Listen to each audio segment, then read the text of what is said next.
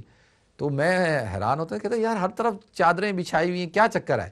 تو وہ بعد میں پتہ چلا کہ جی وہ اس لیے کہ بڑے بیٹے کی شادی ہوگی تو وہ اس کی بیوی لے کے آئے گی اور اسی کے کمرے کو وہ سیٹ کرے گی اور وہ ساری چیزیں لائے گی، دوسرے کی ہوگی تو وہ اس کے کمرے کو سیٹ کرے گی، اس لیے خالی رکھے ہوئے کمرے۔ تو ایسا نہیں کرنا چاہیے، خالی گھر دکھا دیں، جب لڑکی والے آئیں تو کہ بھئی یہ ہے، اور ان کے سامنے کہہ دیں بھئی اس کے کمرے میں فریج بھی نہیں ہے، اسپلٹ بھی نہیں لگا ہوا، ایئر کنڈیشن بھی نہیں ہے، واشنگ مشین بھی نہیں ہے، یہ نہیں ہے، وہ نہیں ہے، تو اب وہ گاڑی بھی نہیں ہے، فلانا نہیں ہے۔ بعض لوگ تو اللہ معاف کرے وہ ڈیمانڈ کرتے ہیں فلیٹ کی۔ ایک برادری ہے اس کے ہاں جو ہے وہ میمنوں کی ایک برادری ہے، اس کے اندر یہ ہے کہ جی جو لڑکی ہے وہ اپنے ساتھ جہیز میں ایک فلیٹ لائے گی، چاہے وہ 2 بیڈ روم کا فلیٹ کیوں نہ ہو، وہ فلیٹ ہی لے کے آئے گی۔ تو یہ کیسا، وہ جس کی 4 بیٹیاں ہو جائیں وہ تو بیچارہ ختم ہو گیا نا، وہ کہاں سے لائے گا؟ اگر غریب آدمی ہے، معمولی آدمی، تو وہ بیچارہ تو پریشان ہو جاتا ہے، اس کی بھی بچیوں کا رشتہ نہیں ہوتا۔ تو اس طرح ہمیں نہیں کرنا چاہیے، اور جو ہے یہ بڑی غلط بات ہے۔ مرد جو ہوتا ہے غیرت مند ہوتا ہے، باوقار ہوتا ہے، وہ اس کا کام ہے عورت کو نان، نفقہ، سکنا، خرچہ، یہ سب چیزیں ایک شوہر کی ذمہ داری ہوتی ہیں، اور جو ہے یہ عورت کی ذمہ داری نہیں ہوتی۔ تو لیکن پورا نظام ہی بدل چکا ہے۔ اللہ تعالیٰ جو ہے وہ ہم سب کو ہدایت عطا فرمائے۔ دوسرا جی عاصم بھائی نے جو کہا استخارے کے حوالے سے بالکل ٹھیک ہے، یہ طریقہ کار نہیں ہوتا جس طریقے کار سے آج کل ہو رہا ہے، اور یہ تو دین کے ساتھ مذاق ہے، اور یہ ہمیں اس سے بچنا چاہیے۔ اللہ تعالیٰ ہمیں سمجھ عطا فرمائے۔ دوسرا جو ہے وہ ایک میری بہن نے کہا کہ انشاءاللہ مستقل اس پر میں ایک پروگرام پہلے بھی کر چکا ہوں، دوبارہ کریں گے، اور جو ہے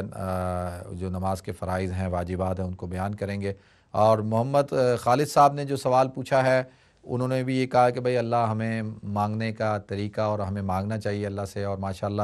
یہ بڑی خوشی کی بات ہے کہ اور اللہ تعالیٰ آپ کی اہلیہ کو صحت کاملہ دائمہ عاجلہ مستمرہ عطا فرمائے، اور اللہ تعالیٰ جو ان کو جو صحت دی ہے وہ اللہ ہی نے دی ہے، تو لہذا اس صحت کی قدر کرنی چاہیے۔ ہم سب کو جو صحت مند ہیں ان کو بھی کرنی چاہیے کہ صحت ایک بہت بڑی نعمت ہے، اور اس کا سب سے بڑی اس نعمت کی قدردانی یہ ہے کہ اس کو اللہ کی رضا میں لگائیں، اللہ کی عبادت میں لگائیں، اللہ کی فرمانبرداری میں لگائیں، حضور اکرم صلی اللہ علیہ وسلم کی سنتوں کو اپنانے میں لگائیں، دین کو پھیلانے میں لگائیں، دین کا کام کرنے میں لگائیں، اور اپنے اوقات کو، اپنی زندگی کو ضائع نہ کریں، صحت کو ضائع نہ کریں۔ اللہ کے رسول صلی اللہ علیہ وسلم نے فرمایا کہ صحت، بیماری سے پہلے صحت کو غنیمت سمجھو۔ اب آپ اس بات کو اندازہ کریں کہ جو آدمی بیمار ہے، ایک ہم سب کو جو عیادت المریض کا جو فلسفہ ہے اسلام کا کہ مریض کی عیادت کرو، اس کے اندر جو اصول ہے، جو نقطہ جو پوشیدہ ہے وہ یہ ہے کہ ایک تو یہ ہوتا ہے کہ انسان جب کسی بیمار کے پاس جاتا ہے تو اس کے اندر اس شکر کا جذبہ پیدا ہوتا ہے کہ یا اللہ تیرا شکر ہے کہ تو نے مجھے اس بیماری سے، اس حالت سے بچایا ہوا ہے، تو شکر کرے گا، اور پھر اس کے لیے دعا کرے گا، رحم کا جذبہ، ہمدردی کا جذبہ اس کے اندر پیدا ہوتا ہے، عیادت المریض۔ اور کتنے فضائل ہیں کہ صبح کے وقت جاؤ 70,000 فرشتے شام تک استغفار کرتے ہیں، مغفرت کی دعا کرتے ہیں، شام کو جاؤ تو صبح تک کرتے ہیں۔ کیوں؟ وہ اس لیے کہ انسان کو اپنی صحت کا اندازہ ہوتا ہے۔ تو اللہ تعالیٰ مجھے اور آپ کو، ہم سب کو اس صحت کی قدر کرنے کی توفیق عطا فرمائے۔ ناظرین، ہمیں بریک کی طرف جانا ہے، بریک کے بعد حاضر ہوتے ہیں انشاءاللہ، پھر آپ کی کال لیں گے۔ السلام علیکم ورحمۃ اللہ وبرکاتہ۔